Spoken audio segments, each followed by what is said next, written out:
So welcome, everybody. We are having a web discussion today, and our web discussion title is called Frequency and Length of Early Intervention Services. If anybody has eagle eyes, you will note that we actually changed the title. We've had frequency and intensity, which is what we've said for a long time in early intervention, but thanks to Kyla Patterson at the Part C office, who reminded us that in the recent Part C regs, it was clarified that intensity means whether services are provided in an individual or group setting. So our words are frequency and length refers to the amount of time, so 50 minutes, 60 minutes, 45 minutes, whatever.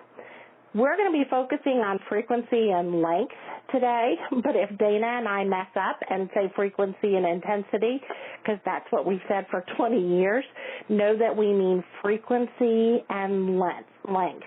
So again, Kyla, thanks for catching that for us. Our session today is going to be a little bit different than anything we've done in the past in that it is a web discussion. What that means is there's not really going to be a presenter. Dana and I are going to facilitate this discussion.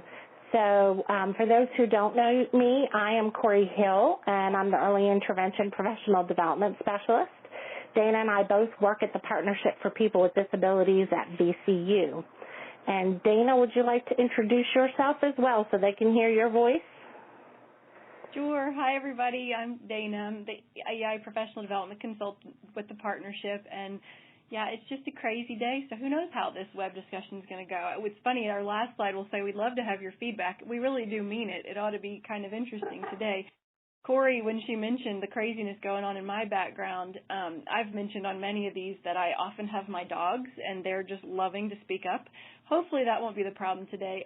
My next-door neighbor is actually, I think, having trees removed from their front or backyard. It sounds like trees are exploding outside of my house. So if it's quiet right now, but if while we're talking you start hearing funny noises in the background, please just shoot me a message in the chat box, and I will try to see what I can do, stick my head out the door, wave them down, I don't know. But if the noise level does pick up, feel free to let us know, and we will work around it because we're flexible today, right? So I hope you enjoy the discussion today. Like Corey said, we're hoping this is really to facilitate a discussion, not so much to give you an answer on what frequency and length you should be using, but more let's talk about what we're doing and why. So that's kind of where we're going today. Thanks, Dana.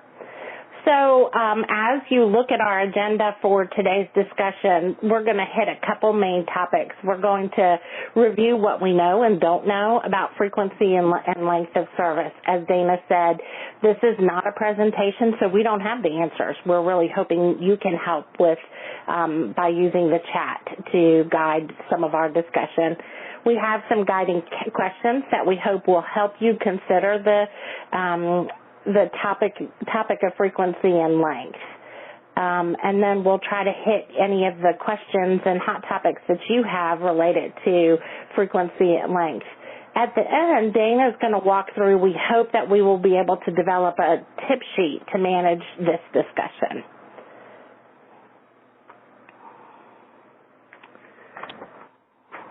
All right. So Dana, I'm going to go ahead and let you get us started. Okay, so we thought we would start out with what do we know? And I think this question really should be what do we not know, because there's a lot more we don't know. I should tell you, the trees have started exploding again, so just let me know if you need me to talk louder or anything.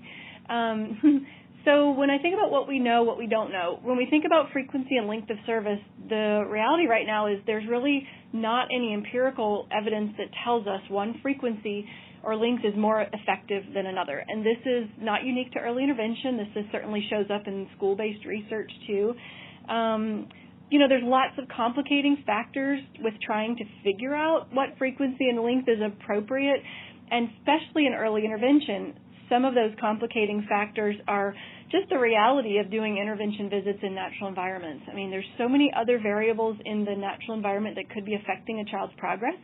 It's like the family, their interests, their how they use the strategies, how often they use them, whether the strategies work for them. There's certainly uniqueness about us as providers and our experience and expertise and how we share it. There's more like systemic logistics, things like provider availability or how far we have to travel, billing. There's lots of variables that are associated with figuring out how an early intervention system works or should work.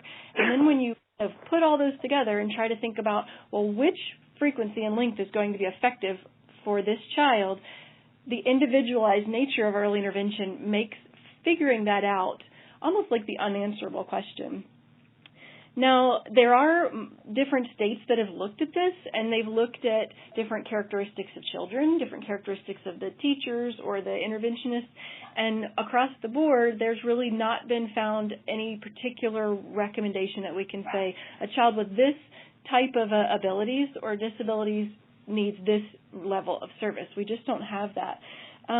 There is, I was facilitating a similar discussion on the Division for Early Childhood. The DEC has an early intervention special interest group, and we did a very similar web discussion in August.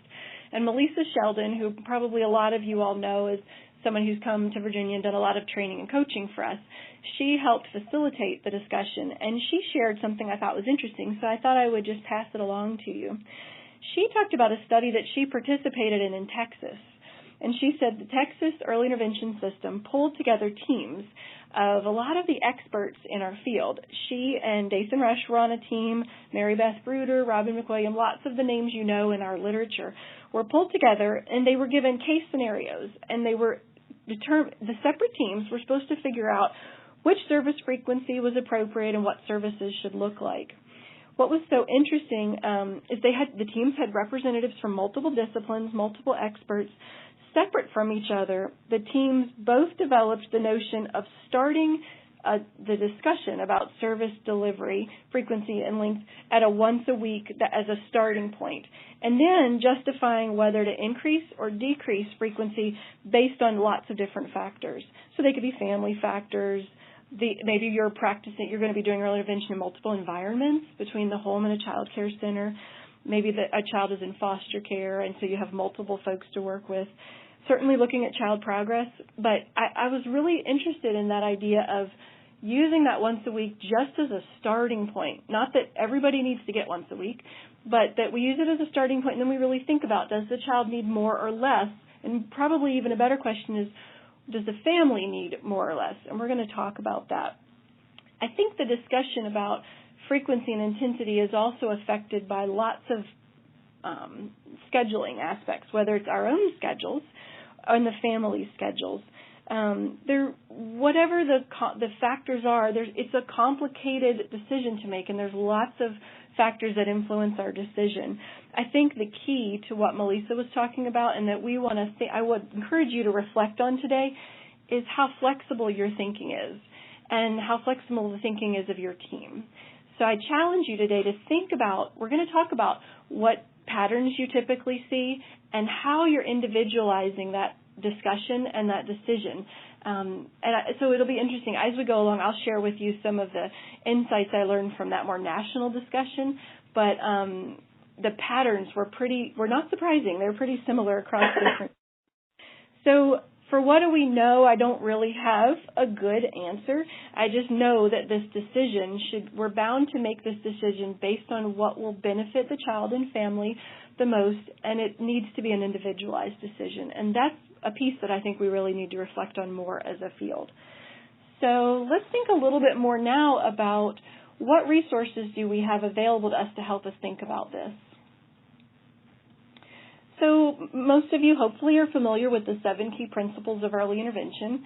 If you're not, I'd encourage you to Google it. The 7 key principles were developed by a national work group of folks who have expertise in our field, and they came up with these 7 key ideas that need to make up the mission and really the way we do early intervention.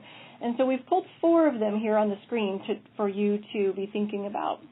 So key principle number 2 really emphasizes that all families with the necessary supports and resources can enhance their child's development and learning. And I always think the key word in that one is all. Yep, I agree. Yeah, I think all families, regardless of their resources, regardless of their educational level, they all have the ability to do this. It's up to us to help find ways to support that. So it kind of leads right into the second principle, number 3. The primary role of the service provider in EI is to work with and support family members and caregivers in the child's life.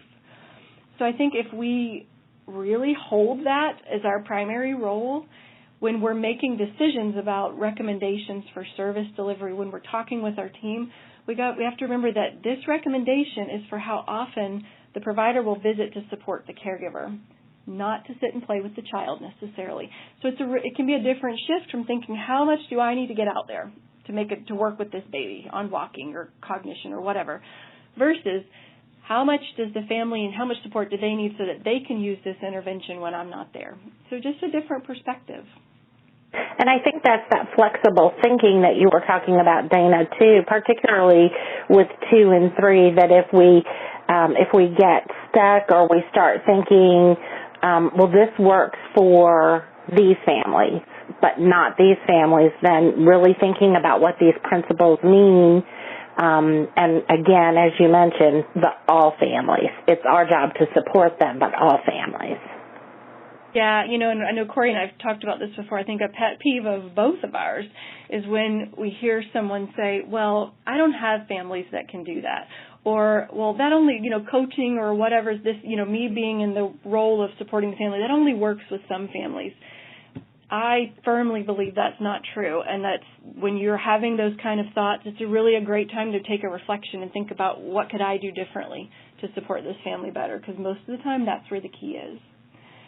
All right, so number 4, the EI process from the initial context through transition must be dynamic and individualized, and it needs to reflect family members and child's preferences, learning styles, and cultural beliefs.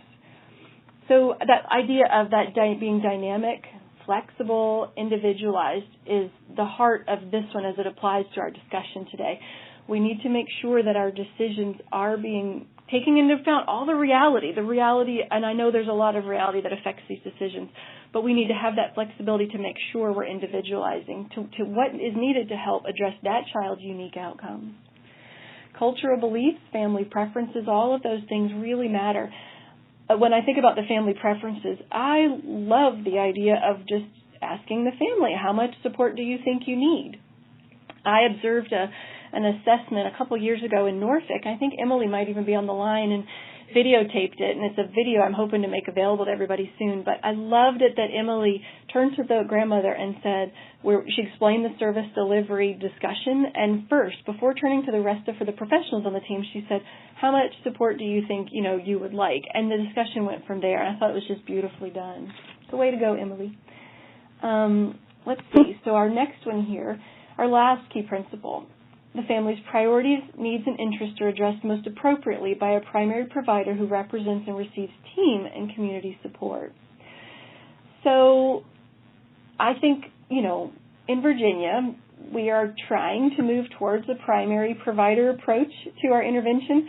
I think most programs are probably in that transition, trying to figure out how to make that work. But the idea here really is that the person going out to support the child at whatever that frequency and length is, supporting the family, is supported by a team. And there are others available. So we're going to keep that teaming idea in mind as we move through today. I know the reality is some programs have stronger teaming structures than others, and we're all working towards that. But when we're supporting the family with that team aspect, that can really affect whether we think we really need 4 different disciplines going out and seeing a child every week. If it's a really strong team approach, I don't know, it depends on the child. That may or may not be necessary. Do you have anything to add to that, Corey, about the key principles? No, I think that one of the really nice things when we think about that is that we're really being able, with these key principles, to drive all of our practices back to the 7 key principles. So I just think it's a landing place for us to really look at those.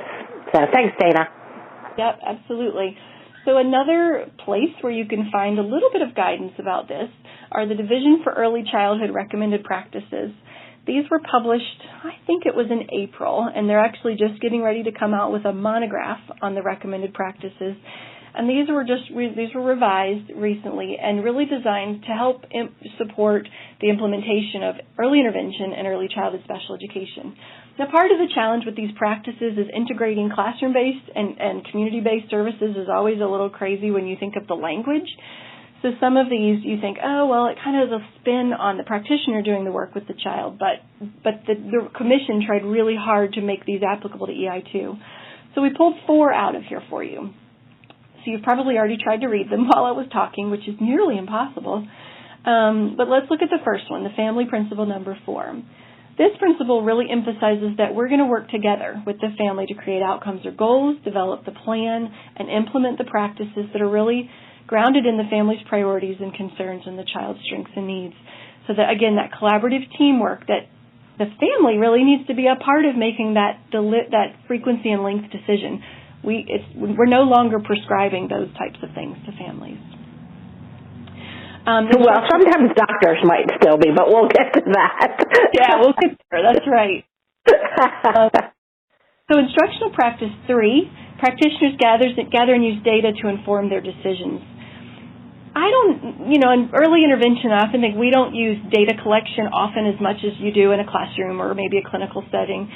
I think that this practice really gets to the idea that making a decision, and for us today, related to service delivery, frequency, and length, should be made on something more than just the way we've always done it, or more than on just this is kind of what I usually do for kids, so sure, I'll come out and do the same thing. We want to be using all the data we have, and at the initial IFSP, you have a lot of data about that child's development. You should have a lot about the family's interests and needs, their daily routines, and you have the outcomes, and we can use that to help inform our decisions.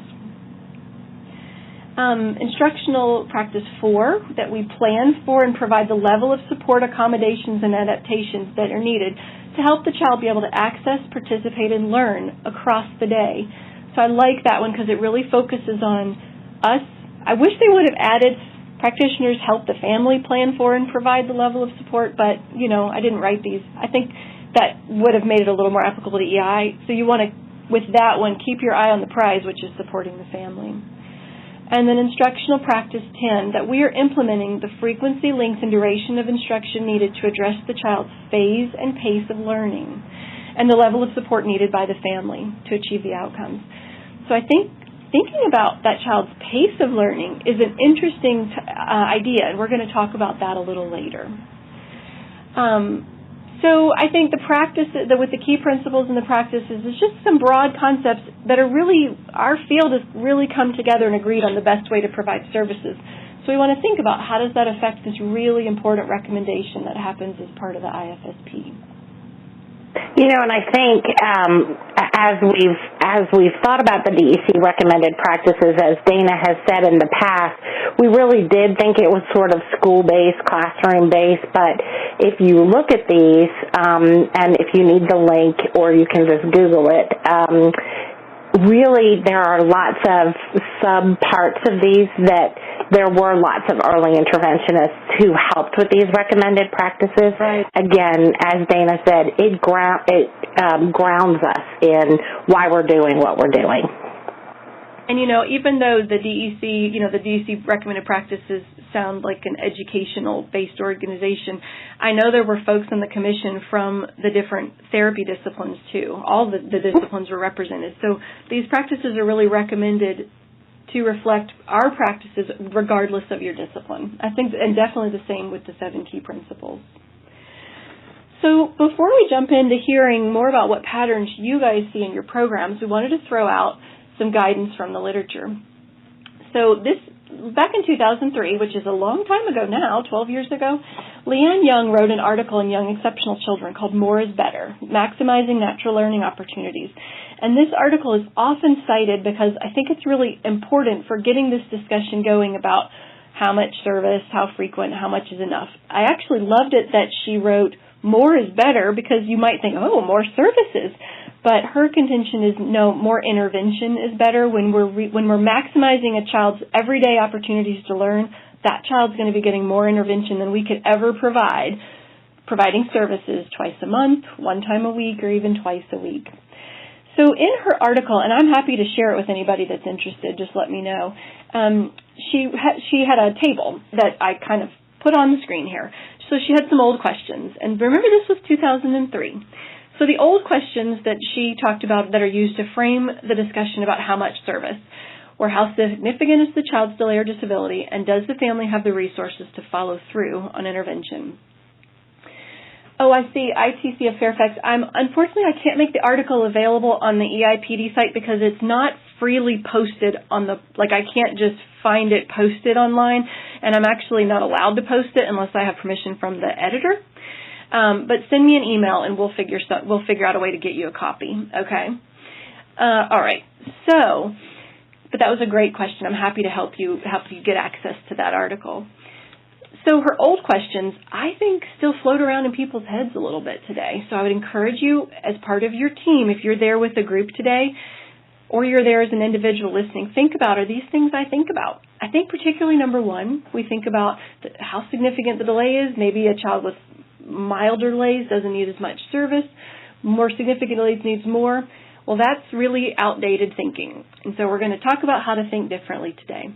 Instead, if you have question one floating around in your head, think about this, the new question. How often will the child's intervention likely need to be changed? How often will the family need new intervention strategies or need to address new routines and activities? And let that play into your decision making. Rather than trying to make a judgment call ahead of time, does this family have what they need to actually follow through? I can't follow through. I even did air quotes where you can't see it. I'm not a fan of that phrase. Instead, for your new question, Jung suggested, how often does the family need support to be comfortable in using intervention strategies? Now, you might have some families that you ask that question like Emily did, like I mentioned before in Norfolk, and they say, I think I'd like you to come out about every week for a while, and then we'll see how it goes. You might have other families that say, I have no idea, how often do you think? And they want your expertise. And that's okay, but giving them the opportunity to participate in that discussion is, I think, a key aspect of building their capacity so that they know how important they are in all decisions for their child. When we think about these guiding questions, there's our big picture is making sure services are provided at a frequency that matches the families and caregivers' need for timely guidance at each visit. When a higher level of skill is needed to address the outcomes, we need to be open to considering that. There may be a need for an increased frequency of services or supports for a period of time. We might need to increase the frequency of services as a child enters a new developmental phase, or as his pace of learning slows or increases, really depends on the situation. If we're working with caregivers in a variety of settings, for instance, say you need to go to a child care provider's home and the family's home. Well, maybe for the first month, we go twice a week. You hit each home, each location, and then after you've kind of got everybody oriented and given ideas, you can adjust that and go less often. I think the key is being flexible to that. We just want to make sure that whatever we're doing, our goal is to build the family and caregiver's confidence to be able to embed these strategies and use them every day. So where we wanted to go next is find out more about you guys and how your program is doing. I want to encourage you today that there's not going to be a right or wrong answer. I want you to feel really comfortable plopping into chat what you're doing. Because there's no way to make a decision about what you're doing is right or wrong on a web discussion, and that's not what we're here to do today. If you are never the least bit flexible or you're not individualizing that decision, that's a red flag for your own team to think a little bit more about. Today's discussion is just to get a sense of what other programs are doing, why we're doing it, and kind of help us all move forward to think about this. So, let me move us to the next question. So we're going to talk today we're going to throw out some questions for you all next. We'll let you have plenty of time to comment in chat, and we'll just get our discussion going. So I'm going to turn it over to Corey, I think, for our first question. Yeah, thanks, Dana. So our first question is, what do you guys see as the most common frequency and length on IFSPs in your program? And then also be thinking about, why do you think you use those so often? So Patty says 4 times a month.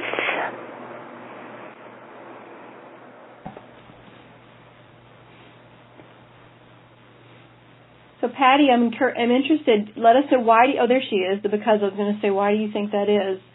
And so, being left of 2 times a month, 2 times a month, every other week, 45 minutes, 60 minutes, 2 times a month, about the same 1 time a week. Lots of 2 times a month, Dana. Yeah, I love. Why do you guys think that those are the times you see the most often? We keep stats, and the average per child is around 3.2 per month. Scheduling. Ashley mentioned scheduling needs. So, Ashley, can you tell us a little bit more about what that means? Highland says 1 time a week for 60 minutes. Parents are not always needing more frequent support and giving them more time to practice. So practicing in between. That's from Virginia Beach.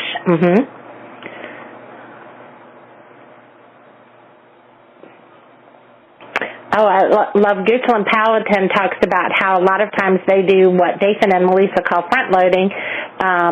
They start it twice a month for the first 2 months, first few months, and then they change it.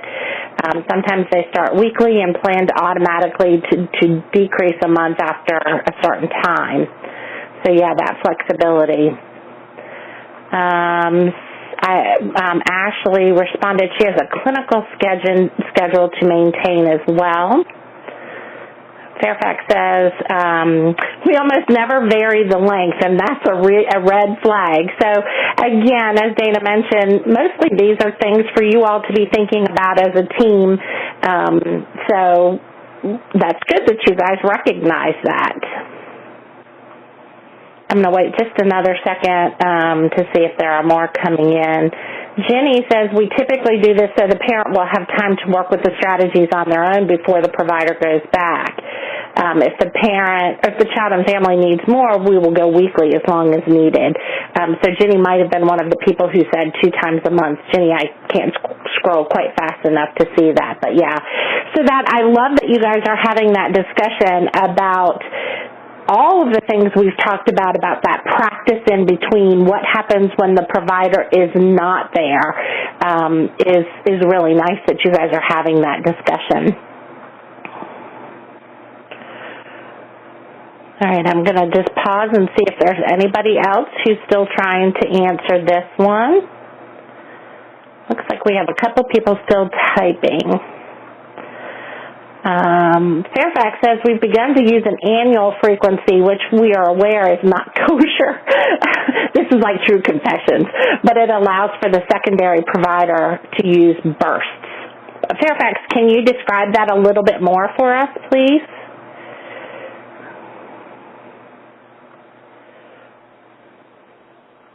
Corey, I know I've heard folks say in the past that writing a higher level of frequency, like maybe 2 or 3 times a week for a month or 2 months, is challenging for service coordinators because then they have to go pull together another IFSP meeting to adjust the frequency if it needs to be adjusted to a different, if we're front loading. So that's I know that's a reality. But I know when I was a service coordinator, when we did front load like that, I'm wondering if that might be what Fairfax was talking about with bursts. When we had a burst of service, I always felt like it was really important to go ahead and limit that amount of time on the IFSP. Know you've got that meeting to pull together, because when I didn't do that, that child continued to receive that high level of frequency. It just went on and on because everybody got used to it, thought, well, that's just what we do. But when I told the family, in 2 months we're going to get back together, see if this is still needed, many times it wasn't, because the provider did such a good job of really supporting the parent that the parent was at the point where I don't really need this quite so much because I know what to do now. So it was sort of a great way to keep the team all focused on that this was a burst of service, probably a temporary situation that would at least be reassessed at a specific time. Mm-hmm. Patty mentions that for some people it's that reason for weekly services that there are some that still have that clinical mentality. That's what we did when it was in the clinic. Fairfax did provide, as Dana was talking, the primary provider has a more set frequency, and then the family and the provider can trigger when they need the person who's the consultant, the support. If you can see in the chat, they say, for example, the PT may come out more frequently after the child gets orthotics. Rural Infant Program, I'm not sure, is asking a question. Do you mean you are scheduling a certain number of visits a year, like 24 visits a year rather than 2 times a month? Risp, can you tell me who you're asking that question, or are you asking that of Dana and me? I was thinking, Corey, that was probably a Fairfax. They were asking about how. Okay. Here's a good one that Emily notes. We also run into some difficulty with therapists who work across different systems, and other systems aren't as yet as gung-ho with the primary provider. I do think that definitely is a reality. Emily, another thing that Dana and I have heard is that if you have therapists who work part-time with your program, part-time in the school system, maybe they even work part-time in a clinic base, then their schedule quickly becomes very, very limited what they're able to provide in EI.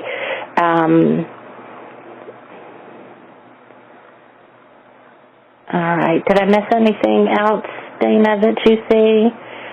Virginia Beach asked, please define primary provider model and what it looks like on an IFSP.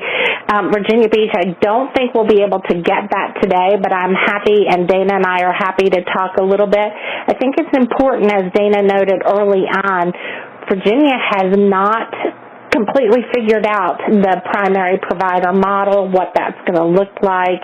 We have lots of programs who are moving towards that. And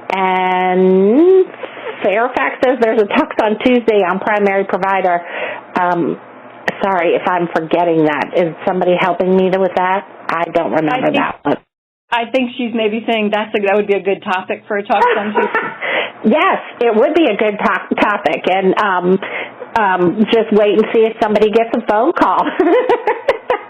At Virginia Beach, I think that is definitely something that we recognize is still sort of confusing in Virginia.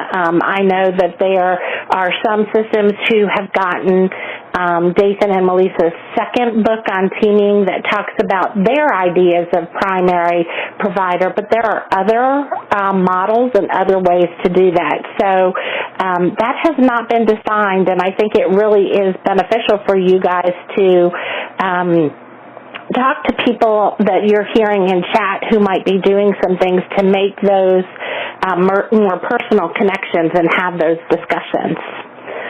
Emily agrees. That would be a great topic, so we'll definitely keep that on our radar. So, Dana, I'm going to go ahead and turn over the next question so we can keep going to you. Okay. All right. So, with this in mind, I mean, it's been so interesting to see the patterns across the folks that are on the call. It looks like we have about 35 people actually on the call. We know people are probably sitting in rooms with others. So it's really interesting to see what decisions you all are making. There's some variability across the state, which is interesting. When I did the nationally call, we had that too. We had anywhere from once a month to weekly was quite frequently put in the box, and then sometimes like twice a month was in there too. So it was really interesting. Even outside of our little Virginia bubble, there were similarities, and I see them in what you all are posting today, which just sort of goes back to what we talked about, that what do we know? I think we're all doing the best we can with what we know. I'm curious to hear, how do you determine how much is enough for services? How are you individualizing this decision? So think about that. What maybe pops into your mind when you're on a team trying to individualize the decision? When you're thinking of, does this child need weekly? Does this child need once a month? How do you figure that out? What are you looking at when you're in that meeting? Or what are you thinking about? What questions are you asking to try to figure that out? So I see that folks are typing, so because it's kind of a big question. So Wendy writes, by asking the family and caregivers how often and how much support they needed. Great. Virginia Beach says you really go through, talk about routines, priorities, concerns, learning opportunities. So that, Virginia Beach, is what I was talking about with using the data you have. That's great. going back to what do we know about the family and the child, and then asking. Because we all know that you don't find out everything on those intakes. Sometimes you find out a little more than you ever wanted to, but there's always a lot to learn. So Emily writes, we typically think about how likely the child is to that's a good one.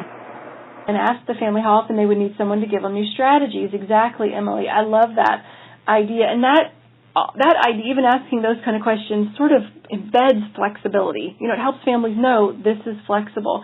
I remember, Emily, in the assessment I taped of you, Emily said at the end of the assessment, she said, you know, this can ebb and flow. It can change. How much frequency, how often we come really can change depending on what you need as the grandmother. And I thought that was really, really nicely stated, too. How are you feeling like, is it difficult to individualize the decision when you're a team of more than one, which we are in early intervention? Do you feel like your team is pretty cohesive on thinking through this discussion?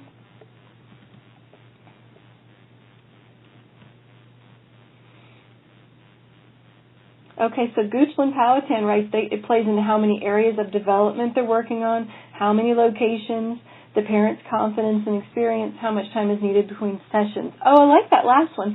How much time is needed between sessions to get an idea of how strategies are working? Yeah, I've heard folks ask that question of the parent. How much, you know, we want to think about you having enough time in between visits to actually practice the strategies and get a sense of whether they're working or not. So that's another good question to put in your toolbox. Thanks for sharing that, Goochland Powhatan. RBHA writes family history and what the family was able to handle. I love the paint a picture. I was going to say that too, talking about what it will look like. So you're right, some families you could say, well, how much do you think you need? And they don't really even know what this is going to look like. To them, they might have a more traditional view where the provider comes and does the stuff with the child and the parent needs to stay out of the way. So helping them know what it looks like will certainly help them be able to participate in that decision. So Ashley writes, I still find more parents not having any idea how much they need. They still want somebody to tell them what to do. A hard time saying how much they need. They say you're the experts. And yeah, Ashley, there are going to be families that are sort of new and still stunned by even having to be involved in EI and might need a little bit more of your guidance at the beginning. And I think that's okay. The thing about giving your guidance is always remembering to ask first what families think they want. If they're not sure, give a little guidance and then check back in afterwards and ask them again.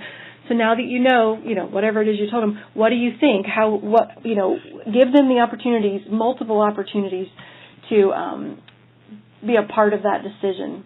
So, yeah. And I think one of the things in response to that, Ashley, that we talk a lot about is most families don't really have an idea of what early intervention looks like. So we set that framework for them. And so we talk a lot about how are you talking about with a family about what early intervention looks like, and that idea of painting the picture that I think RBHA said, we set that. So they don't know 1 time a week, 2 times a month, 60 minutes, sit on the floor, don't sit on the floor. They don't know that because compared to most people know what classroom-based services look like because they probably experienced it at least some way in their own life, but the vast majority of families don't know what early intervention looks like. So how does your team talk about that with the family to set that framework for them? Yeah, absolutely. Thanks, Corey. Well, why don't people have put some great tips in here, and we're actually going to capture your tips. We're going to talk about them at the end, but we're planning to sort of snatch them out of chat and make a tips handout. So thank you. Keep sharing those, guys. I'm going to turn it back over to Corey, and we're going to talk about a specific situation. Yeah, here's the big one. Dun, dun, dun. So what do you do when a family wants more than what the rest of the team recommends? We know that whenever we talk about this flexibility kind of thing, there's this fear of, well, what if we ask the family and they say, well, we think we want PT 4 times a week? Then what do you do? What's the discussion you have because with the family being an equal member of the team, how do you talk about that? So type in chat. One of the things, Corey, I think is important on this one is I've heard so many times we slip up and we say the team, meaning the professionals, and then there's and so I would encourage you guys to think about your language. If you're in an IFSP meeting and you say, I'm going to see what the team thinks, and then you turn to the providers, you could have just made that family feel like, well, what am I? I'm not part of the team. We do want, just like Corey said, for families to understand and build their confidence as being equal members of the team. Some families will come to you ready to give you their decisions. Others, like Ashley talked about, might be less confident. So keep in mind that, like we have worded here, what the family wants more than the rest of the team recommends. The family. Yeah. There is no team without that family there. Yeah, Fairfax shares that they have a form that the team uses to fill out if they have increase in services or they add a new provider, so that they can see what the decision-making process was in coming to that frequency. They note that it's not an approval, but an after-the-fact reflection and teaching tool. And again, what a great way to have as a teaming tool for your system. And I bet Fairfax sure can have people ask you for an example of that tool. Patty says we really re-emphasize what coaching means and how the family has opportunities to integrate and think about things that we discuss between the sessions. So again, like we talked about earlier, it's setting that framework for family about what this looks like. This is different than if your child broke his arm and had to go to PT X number of visits because somebody's doing something specifically with his arm. Let's see, Virginia Beach mentions that if the team feels like they cannot clinically support, we give them the option to appeal and complete the parental prior notice. Yep.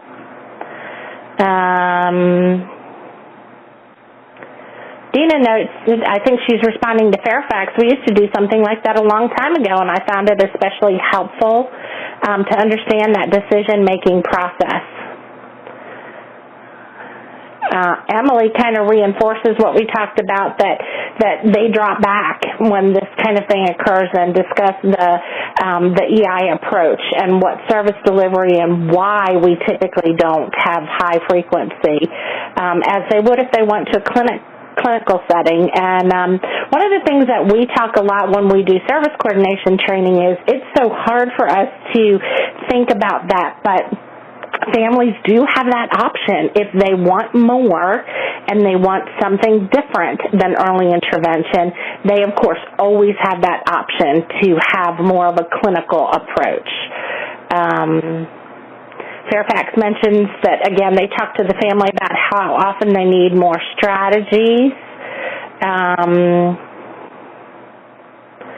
Wendy says, I've tried to explain the coaching model and how my presence is really there to support the parents and caregivers, not to directly provide traditional therapy to the child. I love that. I'm not doing therapy to that child. We always have a funny story that we share about, when a parent says, this is Johnny's therapy time. Everybody get out of the way because it's Johnny's therapy time. And then the mom goes in and washes the dishes. And so I love that you're talking about it's not that clinical kind of setting and talking with the family. I love you guys' analogies. Jaylene says, we paint the picture at intake. And I love that. I think if we did even more at intake so that families know when they come to the meeting, they really have a better understanding of a coaching interaction style and what EI looks like. Because, again, they don't have that picture. We have to paint it for them. Let's see. Dina says, I'd like to know more about how providers are supported by their agencies in working on this kind of framework. If you have ideas for Dina, if you answered that, if you could just put Dina's name in parentheses so I can go back to make sure I comment. Somebody else likes the idea of painting the picture. Boy, I'm seeing so many things we could do with this paint the picture theme. Jenny comments that we always let the parent know that they can augment with private services. Yes, and she gives providers, local resources. Very nice. Emily notes, that's the other thing I left out. We also let families know that EI is totally voluntary and they can go to a clinical provider. That is so hard sometimes for us to think about, and I have stories where families made that decision when I was in the field, but that is their decision. I love this. Highland says, ask the family, why do you feel that you need more support? Discuss EI services and coaching interaction style. Yeah, very nice. You guys are doing so much great chat. I'm having to read really fast, so bear with me. Virginia Beach. Some parents with kids that are more involved and delayed in multiple areas feel that they need every service to address each problem, like feeding, speech, growth. Yes, we're going to talk about that in just a minute. The idea that if a child has multiple disabilities or multiple areas of concern is the automatic go-to that they need more services. ITC of Danville says, so can families receive clinic-based services alongside EI services? I always understood they could not. I was thinking yes. Dana, do you have a different answer? Let me go back and look at it, Corey. I was actually reading other... Okay. coming. Oh, Emily answers. She says, Danville, they absolutely can. However, insurance will typically only pay for one provider. Thanks for that help. If there is anybody else from the Part C office who wants me to provide guidance on that question, again, the question is, can families be in EI and go to a private clinical setting? Yeah, I would completely agree with Emily. I think that would be something that the families need to check into before they start the services in two different places. If they're going to access their insurance or Medicaid or whatever, they would need to check and find that out. And maybe that might be something the service coordinator can help with, but so that they don't rack up a bill in different places. Right. Fairfax mentions, I love this. They talk about that we've come a long way in 10 years and do feel more comfortable letting families know. We used to think we had to be everything to everyone, and now we are more clear about what early intervention is. Very nice. So, Patty, I'm going to hold your comment for just a second because that's actually one of our questions. Let's see if there's anything else. I wish we could print these chats. Actually, I'm going to ask Jeannie. Jeannie, if you can help, if we will be able to capture. I think the answer is yes. Or Dina, if you know, Jeannie says we will save them and get them out to everyone. Yes. So you will have access to this chat. Thanks for, I'm sorry, I've lost who asked that, and thanks, Jeannie. All right, Dana, in order to keep us moving, I'm looking at our time and great discussion. I'm going to go ahead and move us to the next one. And we actually, wait, am I right? Yeah, it's you, Dana. Yeah, so you guys have kind of touched on some of the things you consider with this question and what you've already been typing in. So how do you handle it? Is this happening very often still in your program? When you get the script from the physician, oftentimes, at the initial assessment that says the doctor wants high-frequency services. This often used to happen for me with kids that were coming out of maybe a long stay in the hospital.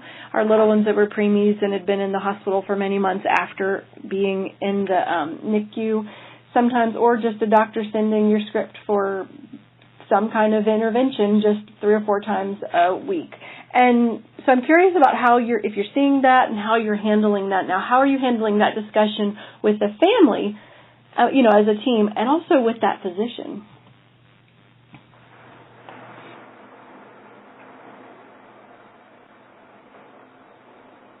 All right, I was just going back and catching up on some of the chat. Yeah, as people are chatting, you will see that Talisha from the ITCVA did note that Emily is correct. The family can get both. However, insurance may not pay for both.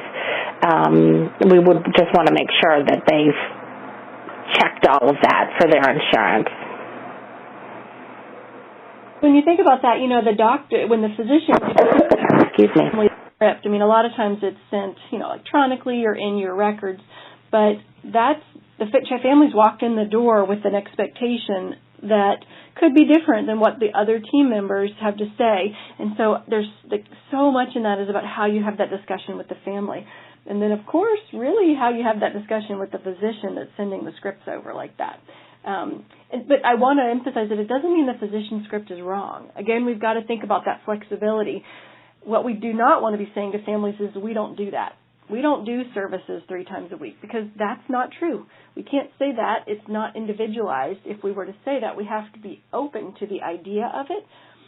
But a lot of times, and I think some folks, maybe Virginia Beach says, we discussed what EI looks like, about the parent's role. Yeah, I wish there was more education out to the doctors. But we really have that discussion about what EI looks like. It can help families understand why we're considering other frequencies than what the physician wrote down. Fairfax says somebody noted that they're waiting for a doctor to retire. Yeah, that comes along. In my area, in Tidewater here, we have doctors that come and go in the military. And right now I hear there's some great ones. But, yeah, that can be frustrating when they hang around for a while. Fairfax says this is happening less than it used to. They go back and focus on EI versus the clinical model to help the physician understand. Wait for him to retire. They actually see it more when they're coming from other jurisdictions or states. That's really interesting. Emily, that's great. We've created a single-page EI Fast Facts handout for our physicians. Well, okay, Emily, so I got to ask, can you send me a copy? Maybe that's something we could put on the Tools of the Trade page. I'm pretty sure I'll be going through all of this chat and getting in touch with you guys. Of course, beat you to it. All right, Dina, that's awesome. Send it to us in Central Virginia. Well, we will certainly make it available to you guys. We can make it available once we post this on the portal. I can let y'all know. But, yeah, that's great. I love it that y'all are asking for it across systems. Well, let's see. Let's move on to our next question, which is about kind of something we've already talked a little bit about, and that's about children with multiple disabilities. So we did. Whoops, I'm sorry, Dana. I clicked too fast. Okay. Yeah, and I do think we have hit on this a little bit. Patty had commented, but let's see. Let's give you guys just a second to see what about a child who has multiple needs and disabilities. I think it was Patty's comment, Corey, that talked about if you ask the right questions, even with a child with complex needs, multiple disabilities, there are still some things that come out as the priority. I mean, sometimes families will say, I just want them to do everything you should be able to do, or I just want to work on everything. But if you ask the questions about what are the challenging parts of your day, what are the parts of the day go really well, and hone in on some of those things, it can give your team a focus that often doesn't require tons of providers in the home to address. Yes, Patty is. Oh, good, Patty. I'm glad I captured it. She said, yes, that's it, Dana. If you ask the right questions, you'll learn about it. So, again, like thinking about Leanne Young's questions, if we move away from how many disabilities is this child, how significant is the delay, and more focus on the family's priorities, I think that just really changes our fear that we're not doing enough for a child with multiple disabilities. Because I think that's where... and I think Robin McWilliam talks about that every area of delay, particularly if a child has more global delays, does not require an IFSP goal and does not require a service. And so, again, that's a switch for people who have been in the field for a long time. We really did used to think that he has motor delays, he gets PT. He has speech delays, he gets speech therapy. And really, all of these discussions about what is EI and what does it mean has really changed that look at what's the priority for the family. Patty notes that it helps to make the primary provider develop a stronger relationship with the family than if the provider needs to change as the priorities change, as the parents' priorities change. ITC Fairfax notes that it's a great reminder that the outcomes should really drive this decision-making, and those outcomes are based on the family priority and concern. And, I love this, outcomes don't belong to a discipline. We could get a T-shirt that says that, exactly. Virginia Beach notes that therapists feel they need specific goals for insurance purposes, and how do you tackle that? You know, I think particularly with all of the work that's being done with the insurance committee for the VIC, I don't know if Kelly Hill is on, and I know Alan Phillips. There's been a lot of work on trying to work on that area. Again, I don't know that we have time to cover all of that, but Virginia Beach, I'm happy to talk or connect you with Kelly and Alan. I certainly think it has not been a fast process, but I do know that those discussions are going on. Dana, I'm looking at our time, so we might want to just go ahead and cruise through the next one. Yeah, I was thinking we'll probably move to our next our sort of activity at the end and see what are some of the top 10 tips maybe you've heard today, because we've heard a lot of them. And I want to invite you to take just a few minutes and type into chat. These might be tips you already use for managing frequency and length of discussion, or if you've heard something today you really liked, type it into the chat. We're going to capture these, and we're going to put these into a handout that we will make available to you all, and we'll be posting on the VEIPD site, probably on the Tools of the Trade page. So go ahead and type in your best tips, and if we get more than 10, that would be fabulous. We don't have to stick to 10. So I'm going to quiet down and see what you guys come up with. Don't ever discuss service frequency or length until after outcomes are developed. Love it. First, paint the picture of EI. I'd love it. That's like the theme for the day, isn't it? No, forget the beach. We should have had the painting the picture thing. Well, we'll see what some other folks come up with. Include the parents in the discussion. Ask for family input on how often they think they will need new intervention ideas and how long they need to practice between sessions. Love that one. Thanks, Emily. Outcomes don't belong to specific disciplines. Thanks, Dina. I love one of Dana's first statements. Remember how flexible your thinking is, so think about that. I'm glad you could remember it, Patty. I can't even say it again. Dina says she stole it. Awesome. Well, you guys, let's see. Ask parents how often they need support to become their child's therapist. So, right, we really want families to know we're not here to turn them into the professionals because we're all here to share expertise, but we're here to make sure they know what to do with their child in between the visit. That's when we know we've got it right. Bring up the child's pace of learning. Yeah, talk to them about that during your initial talks with families. Think about that pace of learning. And think about it on when we're just determining frequencies after that initial IFSP. Really, frequency and length can change and often should as a child's pace, their progress, the family's needs and priorities change over time.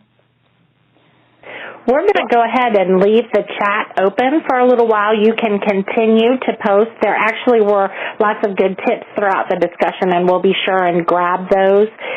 In trying to honor our time, because we only have a minute until 1 o'clock, I just want to say thank you so much for joining us. This is our first foray into web discussion through the VEIPD, and we would love your feedback if this is a good tool for you as a professional. So please be sure you fill out the survey. You can also put notes in chat, and we'll grab those as well. So again, we'll leave it open for another couple minutes, but this is the conclusion if you have to be somewhere for 1 o'clock. And thank you so much for great discussion, and have a good afternoon. Yep. Thanks, everybody. Have a good day. Bye.